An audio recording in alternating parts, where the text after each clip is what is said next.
Signos, características e tipos psicológicos.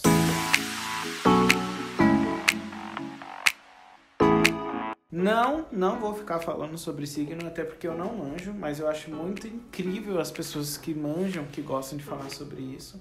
E falando da história um pouquinho dos signos, lá atrás na história, os caldeus eles já tinham isso como uma ideia de classificação das características dos seres humanos, né? E no decorrer da história a gente teve diversos povos que faziam essas caracterizações também de tipos das pessoas. Por exemplo, a pessoa que tá mais o meu signo é touro e dizem, né, que as pessoas de touro ou são muito ciumentas ou não são nada ciumentas.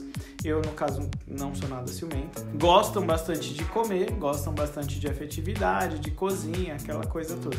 Então, desde os povos antigos, assim, sempre existiu uma forma de classificar ou de caracterizar onde as pessoas se encaixam, ou onde os grupos de pessoas se encaixam. Os gregos, eles também tinham alguns métodos de classificação de pessoas e eles usavam muito a partir dos elementos naturais. Água, fogo, terra e ar. E aí eles conseguiam fazer essa compreensão de como as pessoas são diferentes em cada elemento natural correspondente. Então, pessoas mais voltadas para a água, elas são mais afetivas, são mais cuidadoras, elas são mais acolhedoras, ao mesmo tempo que elas podem ser extremamente tóxicas e castradoras. Pessoas mais voltadas para fogo, elas são curiosas, são inteligentes, são inventivas, criativas e elas consomem tudo que está à volta dela muito rápido e também cansam muito rápido.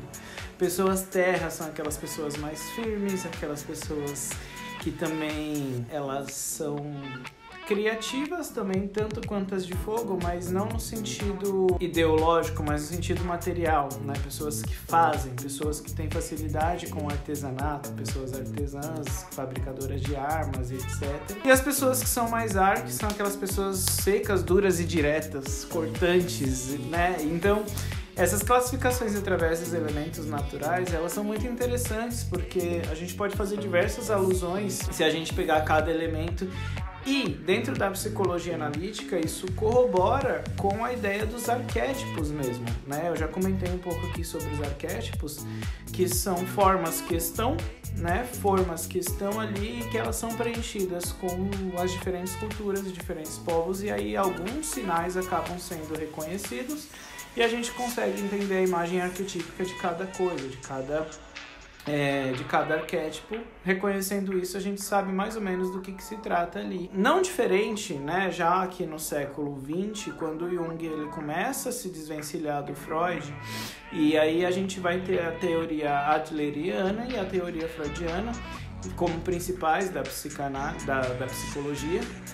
E aí o Jung ele traz essa ideia de classificação também para a psicologia. Na verdade, ele vai inaugurar essa ideia de que a gente vai ter os tipos psicológicos, né? E ele vai entender que são 4, que eles vão viver em harmonia, só que a gente sempre vai ter um latente, um auxiliar, um em contraponto e o outro também ao lado desse contraponto. Então ele vai dizer que a gente tem 4: pensamento, intuição, sentimento e sensação.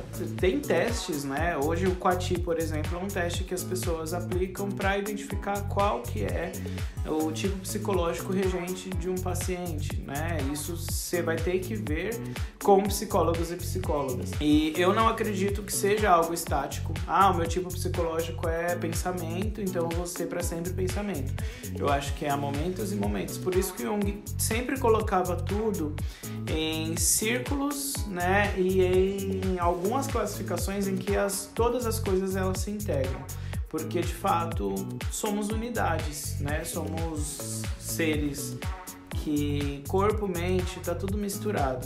Por exemplo, se algo latente na pessoa tá a intuição, ela também vai ter ali pensamento, sensação e sentimento, tudo misturado. Só que, como eu falei já, e o Jung fala, sempre vai ter um tipo psicológico que vai ser latente e o outro que vai ser auxiliar, que vai estar ali ao lado, e o outro fazendo um contraponto. Então, e trazendo isso para os elementos, né? Se eu tenho uma pessoa que é água latente, no contraponto dela vai ter fogo, e as funções auxiliares vai ter ali a terra e o ar. Virando o quadro, se uma pessoa é latente de fogo, né, com aquelas características que eu falei, o contraponto dela vai ser de água e assim por diante. Eu acho que tudo é muito bem misturado e homogêneo quando falamos de seres humanos, só que isso ajuda a gente a se entender e a entender o outro também, a gente começar a criar esse vínculo com quem nós somos. Acho que é um assunto vasto, vale ainda mais um vídeo para falar sobre os tipos psicológicos mais a fundo, mas explicando rapidamente, acho que é isso. Espero que você tenha entendido. Nos vemos na próxima semana, um grande beijo e até o próximo vídeo. Tchau, tchau.